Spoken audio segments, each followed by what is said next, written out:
Welcome to our podcast, Inspiring Living, with me, Mark Candelaria. I am an architect, blogger, traveler, chef, father, and husband. I am the founder and now partner of a fabulous 20-person architecture firm specializing in high-end residential architecture, designing amazing homes across the country. We have hosted tours over the last 20 years to Italy, Spain, and soon Napa. And in the course of all this, I have met a lot of interesting people who truly inspire me. We are excited to now be in our second season, and our podcast is about all the opportunities that are right there in front of us to inspire living. Yes, we will talk about architecture and design, but every week we will venture to all sorts of topics that will inspire you, teach you, and motivate you to inspire living every day. My guests will include a wide gamut of amazing people, from those in the design industry to clients to real estate professionals, chefs, artists, sports figures, and philanthropists, and people who just flat out get it. So sit back and enjoy, and let's have some fun exploring all the opportunities that are there just waiting for us. Please subscribe and get ready to be inspired every week. Okay, as my dad says, here we go. Welcome, everyone, and thanks again for listening to our podcast, Inspiring Living. Welcome to our second season of podcasts, and welcome to spring in the desert. Man, it is beautiful out there. I hope everyone's getting out there and enjoying our beautiful Arizona weather. We took a little break, and we've been so busy, so thanks for coming back and listening. We have a great guest today and some more amazing interviews in the works, so get ready. Well, I did get vaccine number 1 on Friday, no problems, and vaccine number 2 is scheduled for April 16th, so it'll be good to get that done and get back to, I guess, normal living, or at least that's what we're all trying to do. We also have a preview trip to McMinnville, Oregon, scheduled for the weekend of the 10th of April, and we are looking forward to finalizing the details on our Candelaria Design Pinot wine tour right there in McMinnville, which maybe we can schedule for this October and my 61st birthday, so we'll see. Hope we can get that done and maybe get a fun group out there and enjoy some beautiful fall weather and some beautiful Pinot Noirs. Okay, today's podcast features another giant in our industry here locally. We have my good friend Richard van Gilse from Facings of America, and we will talk about a wide range of subjects, from what's new in their business and about his journey up the ladder of this well-loved family business. Okay, give this a listen and direct message me your thoughts and give our podcast a review. Also check out our video, which will be coming out on our website from our virtual Candelaria Design cooking class, featuring organic chef and caterer Jennifer Johnson, who was on our podcast about a month ago. She is teaching us 4 classic mainstay sauces that you can use for all kinds of dishes, so check that out. More of those to come in the weeks and months ahead. Okay, here we go. Our guest today is Richard van Gilse, who is the president and CEO of Facings of America, which is a family-owned local business with a global offering of finely curated tile and stone from around the world. Welcome, Richard. Thank you, Mark. Hey, I'm glad happy to be here. We're live. Isn't this nice? It's awesome. We tried to Zoom this podcast last week, and that was a total disaster because our Wi-Fi went down in the middle just as we were starting. Well, now I'm happy to be in your home studio. Yeah, I don't think we have to worry about anything going down, hopefully now, unless the power goes out or something. I guess that'd be our only concern. So welcome. I know you brought Kelsey here with you, too. Yeah, Kelsey Carfagna joined us. Awesome. She's now. If we were on video, we could use her. No one wants to see our 2 mugs. Nobody wants to see us. No, exactly. She's beautiful, so that's nice. We get to sit here and do our podcast and look at her. That's a pretty good deal, right? I love it. Okay, so tell us about Facings of America. Give us a quick overview for those listening who are not aware of you and your company. Well, Facings of America is a tile and stone importer and distributor.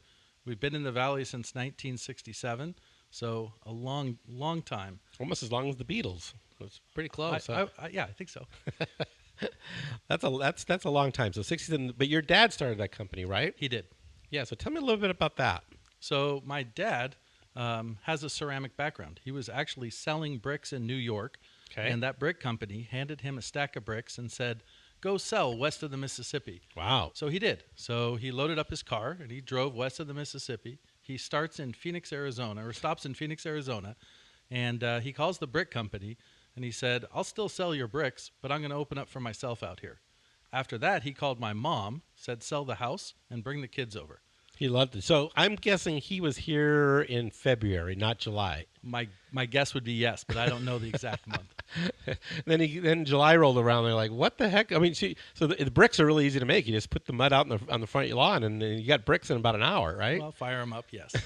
So he's got a good ceramic background, and then that's how Facings of America started. There you go. My dad just got in the business and sold actual facings of buildings out of precast materials and brick facades and things like that.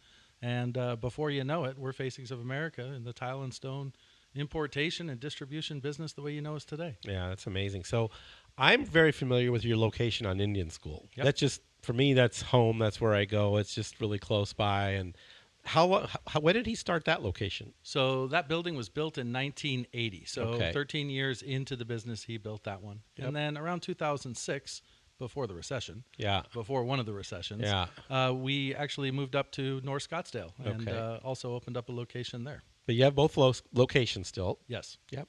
Does one do better than the other? We're one team, so we look at it holistically. We don't look at it as Scottsdale versus Phoenix. Okay, that's good. Yeah. I remember when I kind of broke my office up, we kind of had around a space, and we took a little space just across the courtyard. And it was like we must have been on different planets. I mean, yeah. it's hard to keep it together, isn't it? When you Yeah, do there was a point in time where the people that worked in Scottsdale felt that they were being neglected at exactly the same time that the people working out of Phoenix felt the same way. Yeah. And I'm like, how is that possible? So I know how we it's worked possible. on that, and we got much better at everything. So. Good. So you do like team building things or Continually. Yes. Yes. It's something you have to just constantly work at then. Yeah, absolutely. That's interesting.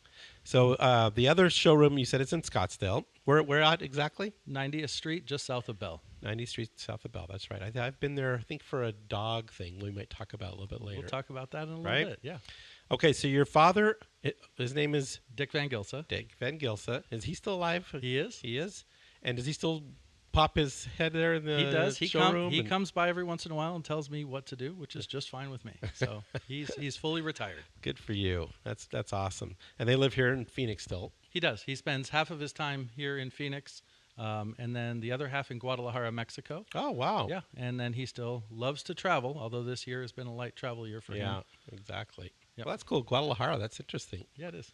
And his background and heritage is Dutch, you were just telling me. Correct. Right? Yeah. He's from Holland originally. He's from Holland originally. Yep. Wow, that's really cool. So how did he get out here? What was his story? Well, that's a love story. So Okay, my mom was going to boarding school in England, and her roommate happened to have been my dad's sister.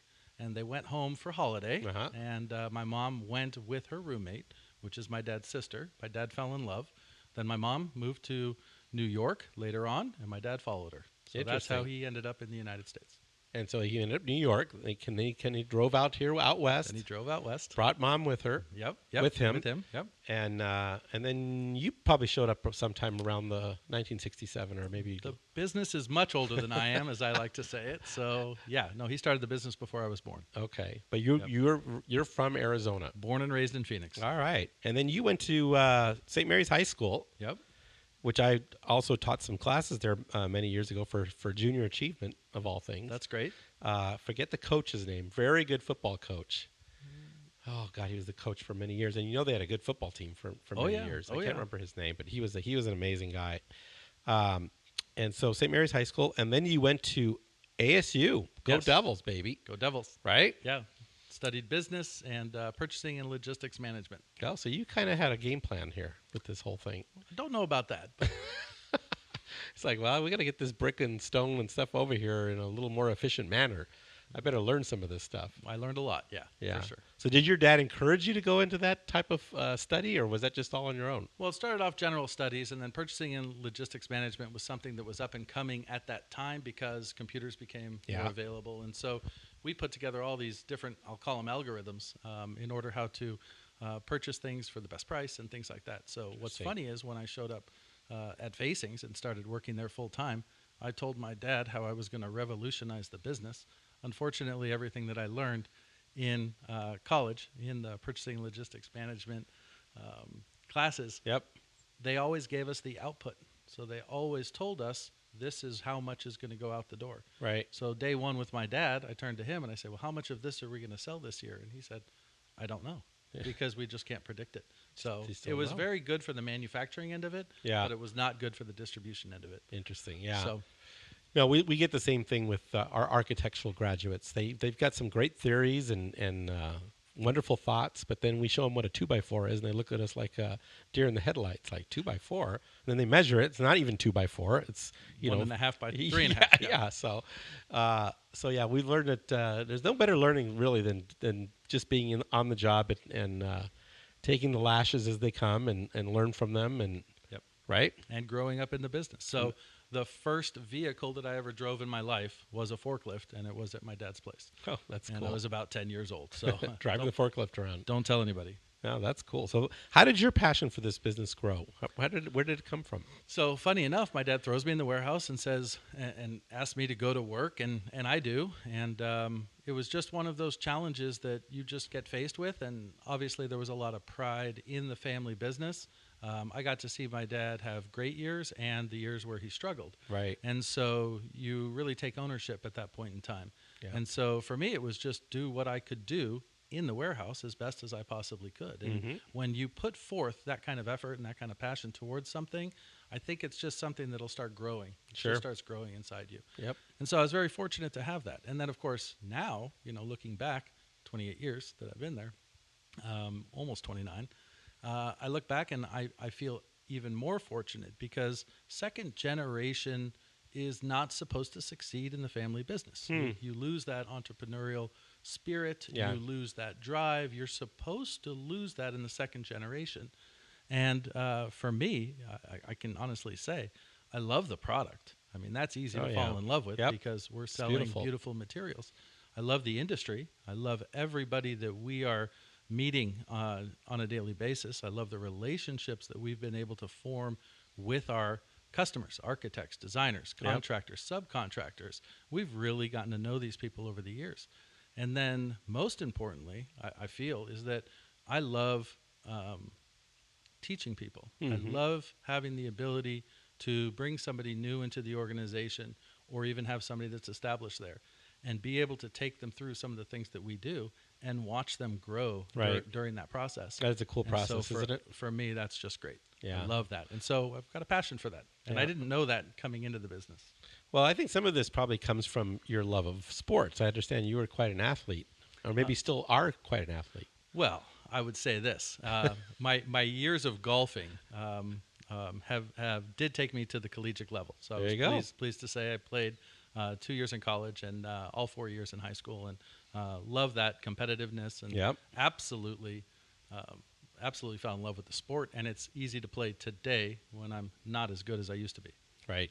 But one thing I've learned from sports, and I played high school sports. I never played college sports. But what I've learned from sports, so much of it applies to how I run a business. I mean, I constantly talk about, Tom Brady doesn't throw the touchdown pass unless his left tackle makes a great block to give him the time to make that pass.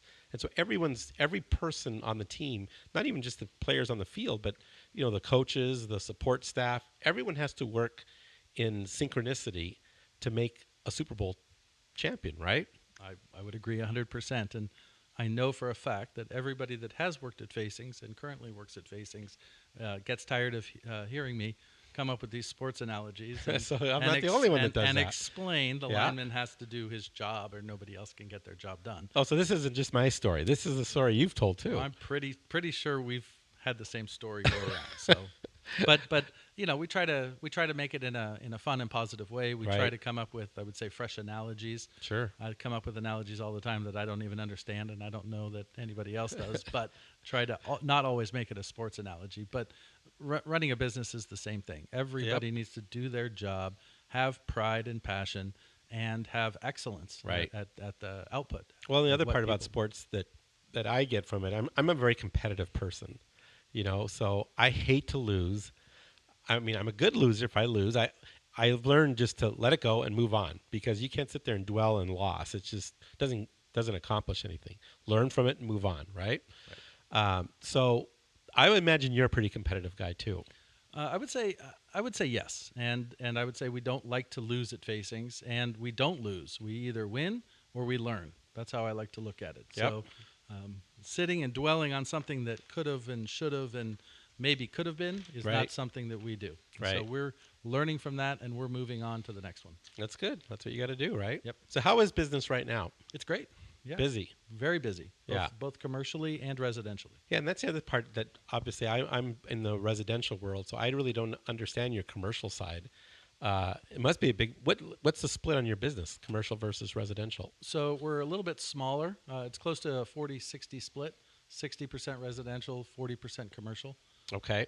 Yeah, we've been very fortunate over the years to work some of the notable projects in town, everything from the airport every time they decide to redo that. We've been close to the aviation department for years, and we do a lot of restaurants and things like that, and hotels, hospitality, senior living, so multifamily, all of it. Well, this city is just booming. I mean, I guess the whole country is. I was in California this morning, actually. I just flew in this morning at 6 a.m. Doesn't even seem like the same day.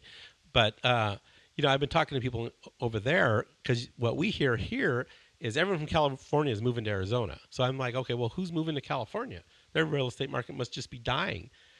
Couldn't be further from the truth. I mean, they are exploding over there. It's exciting. And so it's like, okay, so I think people are just moving around. I think there's a lot of people from California moving here, but there's other people from other parts of the country moving there. And it's crazy. Well, I don't think California will ever be short people. I think people are always going to move there. So there's too many people there for me. I as soon as I got here, I was like, just felt like home, you know? Absolutely. And I love Phoenix because, I mean, I understand I'm in my own little world and universe here, but the building community, we all know each other so well, it seems like, doesn't it? Yeah, on the residential side of it. On the residential side? Absolutely. And that's what I was talking about earlier, is those relationships. I mean, you and I have known each other 30 years. So, easily. I remember your dad before that. I mean, our office, when I was with George, is right around the corner from you guys. They're on 24th Street in Campbell. And it'd be really easy just to pop down there and get samples. And you guys were always so cooperative and fun to work with. Oh, come over here and check this out. So I used to always that was always a treat to go over there. So how do you develop your business now? How do you develop new clients, new markets? What's your tactic? So it's funny you mentioned the old days and the fact that you would actually walk into a showroom and grab samples. I can't imagine. I guess I shouldn't ask. When was the last time you were actually in a tile showroom yourself grabbing samples? It's been a while for me. So it's interesting to me because I've been able to see how much the industry has changed in the time that I've been here. People used to. So my dad would go out, he would source materials, he would bring them in, warehouse them, and the architect, the designer, the homeowner, and everybody involved in the project would come into the showroom. Right. And they would make their selections out of the showroom. They would say, we're building a giant house, and we want these wonderful materials. What do you have? And my dad would show them what was available right there and then. Right. And I'm going back 30 years. Yep. Okay? Pre-internet, all the websites that you can get information from and pictures. Right. I mean, imagine how many pictures that you couldn't get back then that you could. You would hold on to design magazines and books, and that was it. Yep. And they came out once a month if you were lucky. If you were lucky, you got the best ones, and you got to see your style and stuff like that. And so people would select from what was available to them at that time. And today, it's 100% different. Right. People will walk into our showroom, and we have 867,422 SKUs of tile, and they will show me this one picture that they found on the internet and say, do you have anything like this? Right. And we'll look at the picture, and we say, well, we don't have exactly that, but we've got things that are close to it. Yep. And that leads us down that journey. That leads us down that path of discovering what it is that they want and helping them get there. Interesting. And then in terms of, because I mean, I know stone and tile can get really complicated in terms of putting a pattern together or matching it up with other materials that work with it. Do you guys get into that whole aspect of it, or is that the designer's world, or do you guys do a lot of that in-house? So I would say we service the designers, and I would say our specifiers. So it could be an architect that's choosing the materials. It could be even a builder or homeowner. So we'll work with anybody that's actually making the selection. Gotcha. And we learn what it is that they want, and we will aid them. A designer is extremely talented. An architect is extremely talented. So our involvement on what to use, how to use it, will be much less than maybe a homeowner or a builder who does ask for our input and what would you do here and how would you do this, and then we can kind of help with that. Yeah. So then, do you help them get all the materials together, like the trims, the whole thing, like the whole layout of, let's say, a backsplash. Or you're going to need this, you're going to need this, you're going to need this, you're going to need all these pieces. That's exactly what we do. That's what you do. We aid in that process. But do you get into the install also or not? We're a material supplier Just only. supplier, yeah. We're going to actually end up selling to the subcontractor, and that subcontractor is going to do the installation. Okay, and that's where the adventure really begins, doesn't it? Well, of course. Yeah. Well, designing is one thing. Right. Building is another. A whole other thing. You know that better than anybody. Oh my gosh, yeah. And there are amazing tile people and stone people, and then there's some that are just, they shouldn't be doing it, frankly. So, and I can say whatever I want to say. I'm not going to get you in any trouble. But seriously, I mean, I go to some of these jobs and I'm just like, look, I don't even know how to do this, and I wouldn't have done that. I wouldn't have why did you cut the pattern like right here? Things like that just drive us designers and architects insane. It's important to know all those details ahead of time and hopefully properly communicate those to the subcontractors and the installers ahead of time. Yep. That way you can have a beautiful installation when you're done. That's what we all strive for, isn't it? Yes, it is. Yes. And there are some that are just amazing that do that work. Yep. And I'm very fortunate I get to work with most of them all the time. Yeah, so that's a nice thing. We're both fortunate. So let's see here. I want to, before I forget, I want to thank you guys for supplying our backsplash at our demonstration kitchen. It is probably one of the most talked about features or materials. And that kitchen was beautiful, but when that tile went in that backsplash, it added depth, it added character, it made that kitchen. So thank you. Don't tell your cabinet or appliance people that, but thank you. We appreciate that. No, it looks beautiful. And we need to have, what I've been trying to do, we had this whole COVID thing that came up last year, if you remember, almost a year ago to the day. Yep. And one of my goals is to have you and my cabinet people and all the people that contributed to that monogram, get a group of us together for a really fun dinner there some night. So mark my word, we are going to make that happen one of these days, once I can have more than 5 people in the kitchen. And I'm hoping that's sooner than later. So that'll happen. It should be a lot of fun. I'm ready when you are. Yeah, but it's beautiful, and thank you. Thank you very much for everything you guys did on that. Thanks for the opportunity. Okay, so what are some of the hot trends in stone and tile you are seeing right now? I would say the biggest thing that we're seeing is the size. Large format is where things are. So 24 by 48 for a porcelain tile or even a natural stone to be cut that way right now is a small size. Wow. We are even going up to 48 by 48s for floor tile. And then as you do, if we do any facade work on the vertical surfaces, we can get up to porcelain panels that are 5 foot by 10 foot. Amazing. And the technology for the porcelains has increased dramatically just in the last 5 years. The technology is fantastic, and they can really make, I would say, realistic looking natural stone out of a porcelain. And so it looks like natural stone, but it's not. Right. And, it's a more stable material and has a longevity to it. That's interesting. And I bet you all kinds of different patterns. I mean, I know a lot of people wanted it to look like marble, like big marble slabs. But I've seen some like amazing printed type things, and I mean, you can really do just whatever the computer can pop into the printer, right? That's exactly it. On those porcelain tiles, it's actually what they call inkjet technology, where they are taking an image, a high resolution image, and printing on the porcelain tile itself. So it can be a wood. It can make it look like metal. It can be stone. So I could do Marilyn Monroe's portrait from Andy Warhol and do a whole floor of just all his different paintings. You could. You really could. That'd be pretty cool. That's something that's possible today with that technology. And as far as the textures and things like that, we've noticed the textural contemporary thing. And so there are a lot of dimensional stones out there, a lot of different finishes that I think people are really gravitating towards.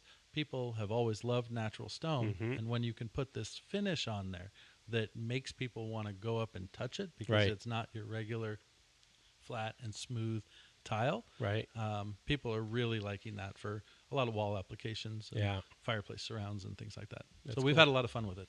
And then in terms of fireplace surrounds, that's another one that always popped in my head. You guys always had really cool fireplace surrounds, old carved ones and like antiques, right? Yeah. And you still source those things? We do. We've got some importing that we do from France, and we've brought in old terracotta pavers. We've brought in old relics, if you will. We've brought in old fountains out of natural stone that were one time being used.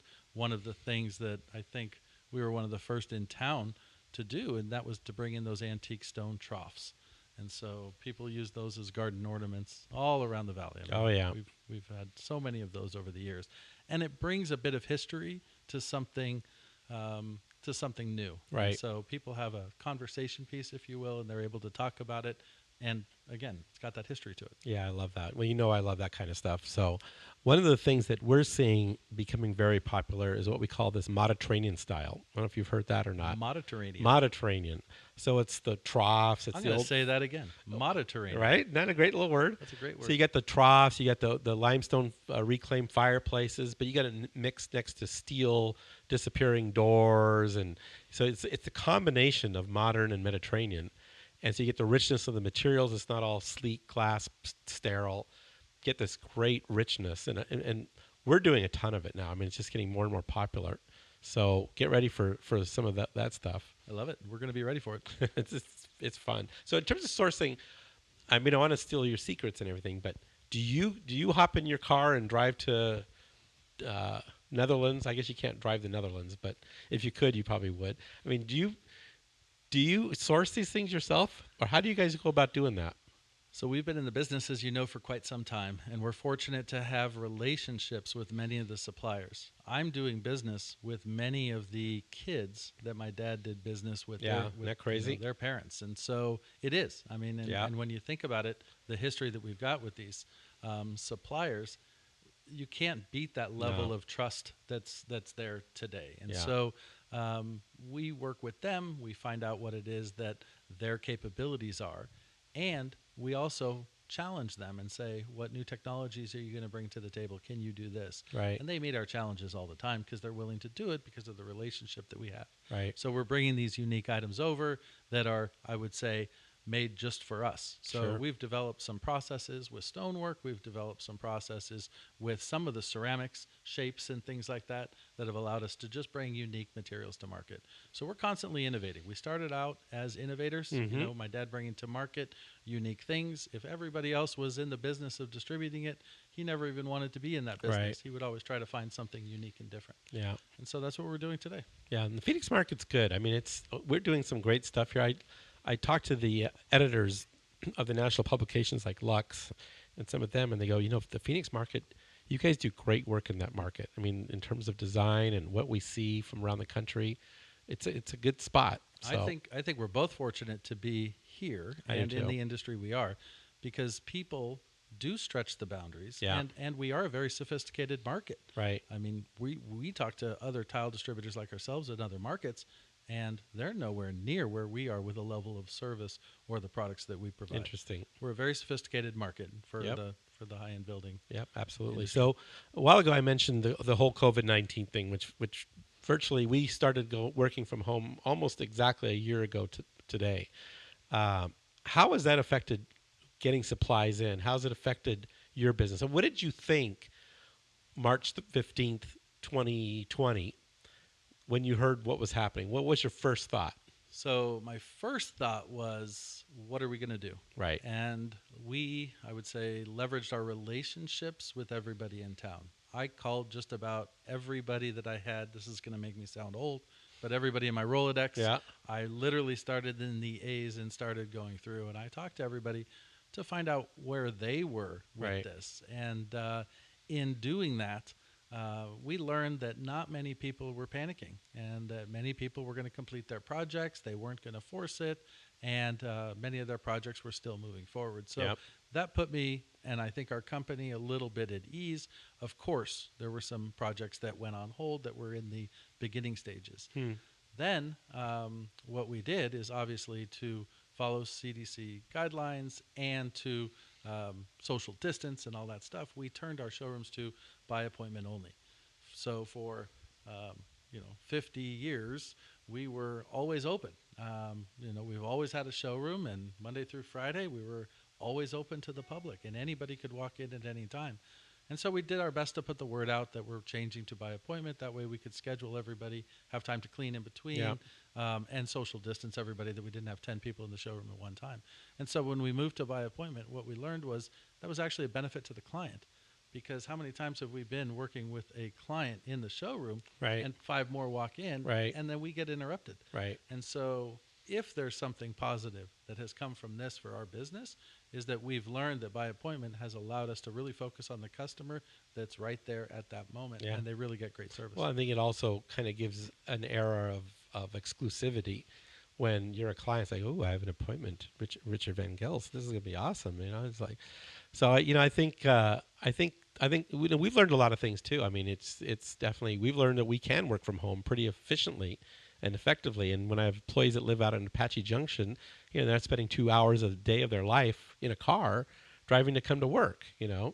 And so there are things that you can't beat. Like, I do love our in-person meetings and, reading people's body language and talking to them and having a glass of wine after the meeting, and things you just can't do on Zoom. Not yet, anyway. I'm sure they're going to figure out some way to Zoom wine to you or whatever someday. We'll see. I've learned that you just never say never, because I've just seen the technology, how it's changed in the last 10, 15 years, and I think anything's possible 20 years from now.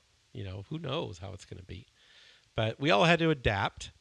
I thought, okay, here goes 2008 again, and we're just going to be shutting down, and we're going to just have to let people go, and it's going to slow down, and it was just the opposite. It was the complete opposite. We couldn't find enough people to do the work, and we're still having a hard time finding people. And here's another realtor calling me with another project. I mean, it's crazy, Do you need to get that, Mark? No, I'll call her back, but I have a good feeling on what that call's about. So congratulations. We got to do this podcast. This is sorry, by appointment. This is by appointment only. Okay. So anyway, so running a business is not easy, is it?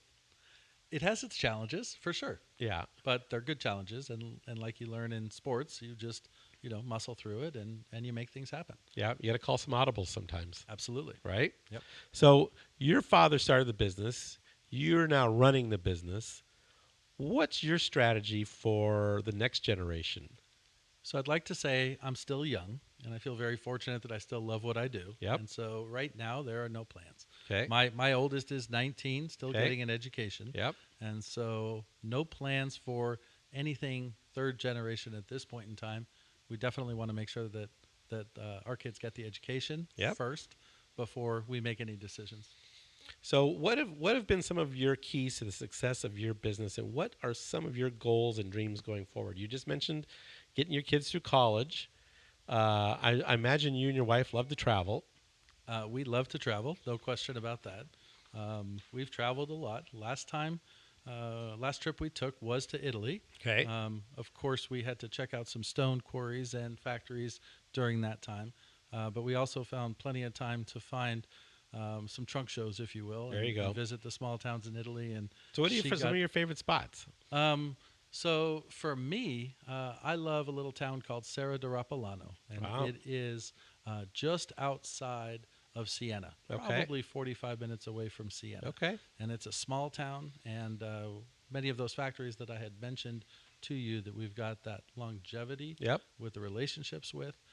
We know those families, and I can drive down those streets and point where they live. And, that's and cool, show isn't you their it? factories and show you the quarries where the materials are coming from.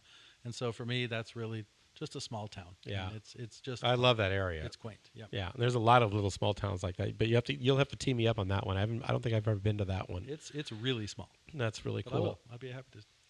So you like Tuscany, Umbria, but yeah, Tuscany and Umbria for me. Yeah, it fits in with our style, and I say our style.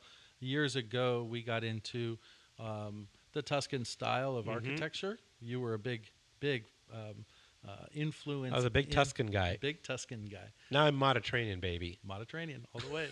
And so going there during that time, again, we developed those relationships, furthered those relationships, and I fell in love with it. And I could tell you today that obviously hasn't gone away as far as, for me, a design style, an architectural style. Right. Yeah. It's pretty timeless. Yeah. I mean, I think what I've seen with the Tuscan, it got pretty butcherized over the course of time. I mean, really, really poorly.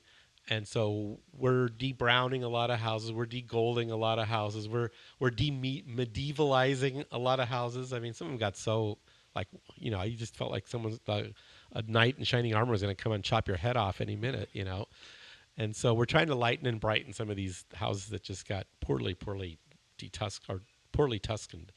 So, so anyway, you are married. Yes. You have a lovely wife named Wendy. Yep. Tell us your story. How did you two meet? Well, I wish it was a grandiose story, but we met in a bar. Okay. And I could tell you a little more.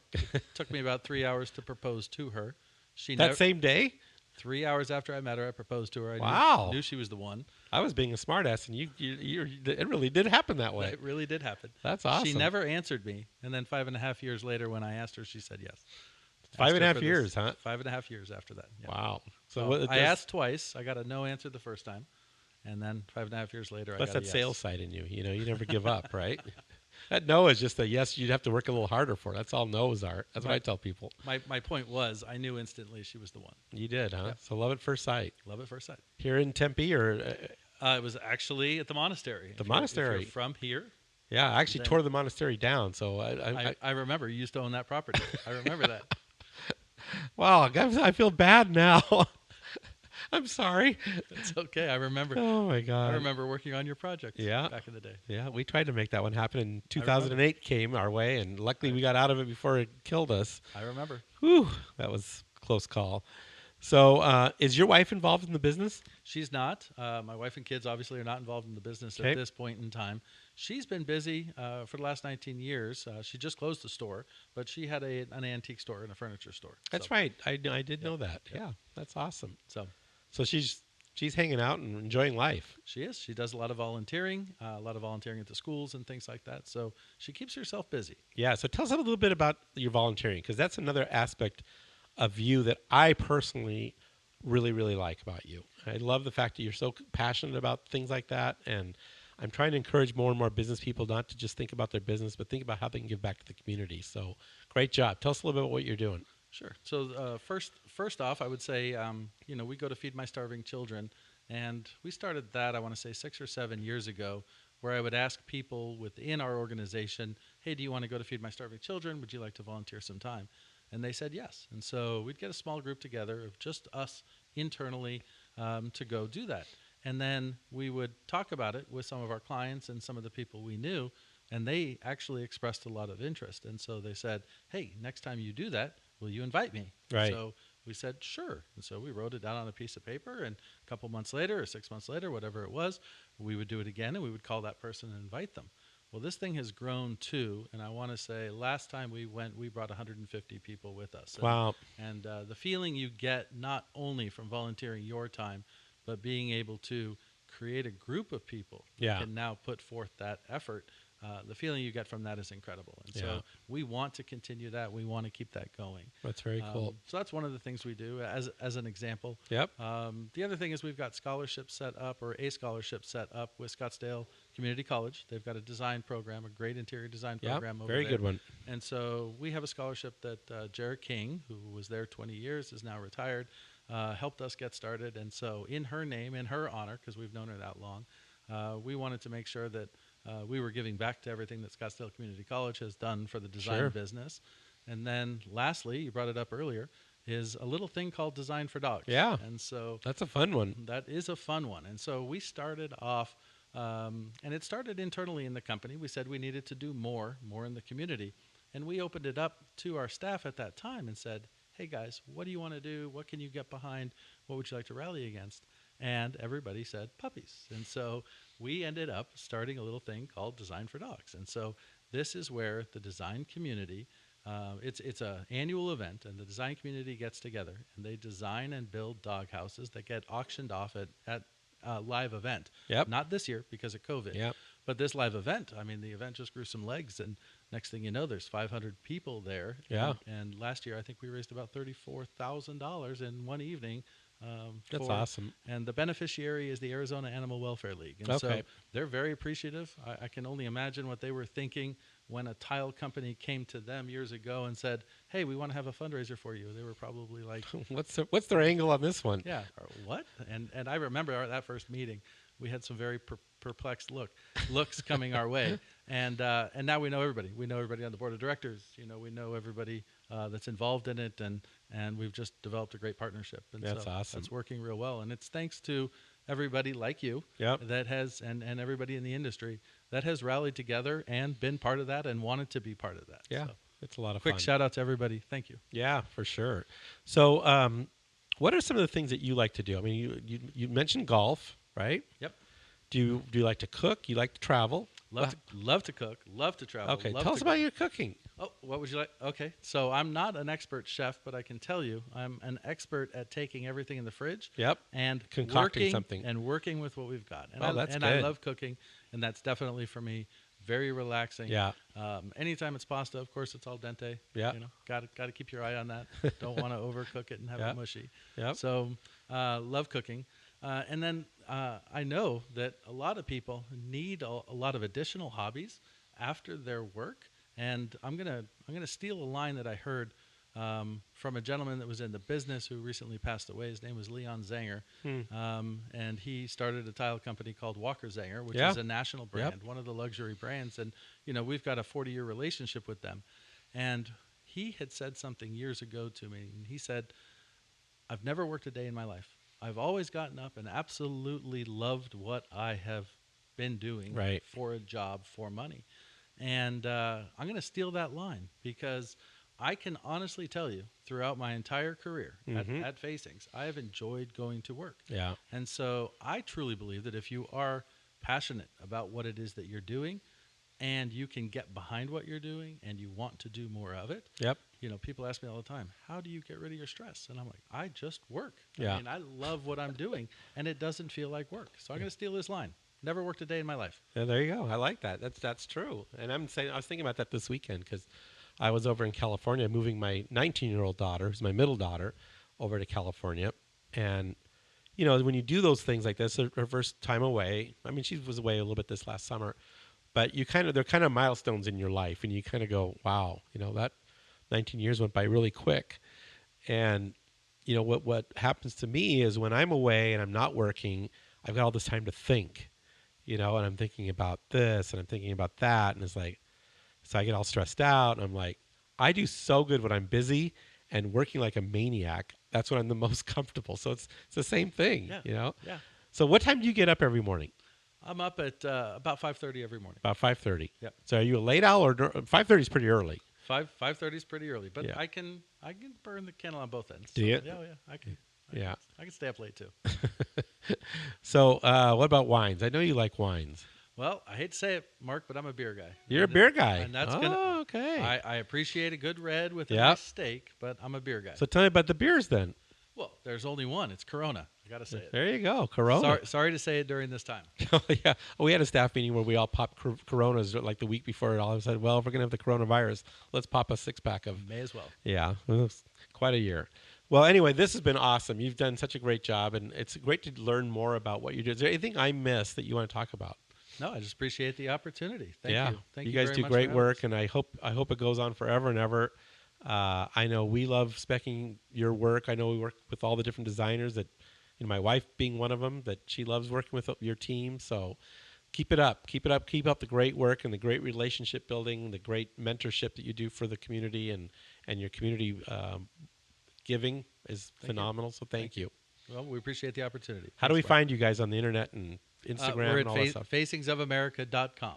So facingsofamerica.com. That's the easiest way. All the information is there. What's your Instagram handle? Kelsey knows. Faces of America, right? Yeah. Okay. Make it easy on everybody. Make it easy. Perfect. Well, great job. Thank you so much. Great. Thank you, Mark. All right. Take care, buddy. Thank you so much, Richard. Great catching up with you, and what a great story. And I just love your energy and positive spirit, my friend. We will definitely have to get you in the Candelaria Design Kitchen, and thanks again for the fabulous backsplash. We have some great podcasts coming to you in the weeks ahead, so stay tuned, and thank you for continuing listening. Our podcast keeps growing nicely, and thank you also for the ratings and reviews. Remember, the first review we get dated March 21st or later will receive a free Candelaria Collection pasta maker, so give us some love on those ratings and reviews, and make sure you direct message or email me that you posted the review so we can get you your pasta maker. We just gave one away last week, so thank you. We love giving those pasta makers away. We do our best to inspire living in everything we do, from our podcast to our cooking classes to our tours, and of course, with their Candelaria Design homes. Okay, have a great week, everyone. Stay safe, and let's all live our lives with love, compassion, grace, and positivity. See you next week. Because Inspiring Living is all about the people and the organizations that inspire us, we are excited to have Monogram Appliances as one of our sponsors. Anytime we do a new kitchen or a kitchen remodel, Monogram Appliances are what we recommend to our client. Their appliances are the definition of luxury, meticulously detailed using the finest materials and an ownership experience that is second to none. This is how Monogram is always thinking ahead and inspiring and elevating the kitchen experience. Because at Monogram, they don't just elevate one thing, they elevate everything. I want to say a big thank you to my good friends at Stockett Tile and Granite Company, where your project is our priority. I want to thank the Stockett team along with so many others who contributed to the success of our fabulous demonstration kitchen in our new Candelaria design office expansion. You will have to check out our online video cooking classes, and our kitchen is amazing. I've had the pleasure of working with the Stockett team for nearly 40 years on many spectacular projects, and trust me, they are the epitome of excellence when it comes to tile, marble, and granite work, bar none. Their skill and customer service is impeccable, and the bottom line is they are just good people. I have traveled with, dined with, and just had good times, both personally and professionally, with Dave Stockett and his lovely wife, Becky, and they are the best. When it comes to your next tile and stone project, make sure Stockett Tile and Granite is a part of your team. Thanks for listening. We hope you enjoyed our podcast. We encourage you to write a review, screenshot it, and share it with your friends. Please instant message it to me and follow us on Instagram and Facebook. We thank you for listening, and we look forward to sharing more insights to inspiring living next week.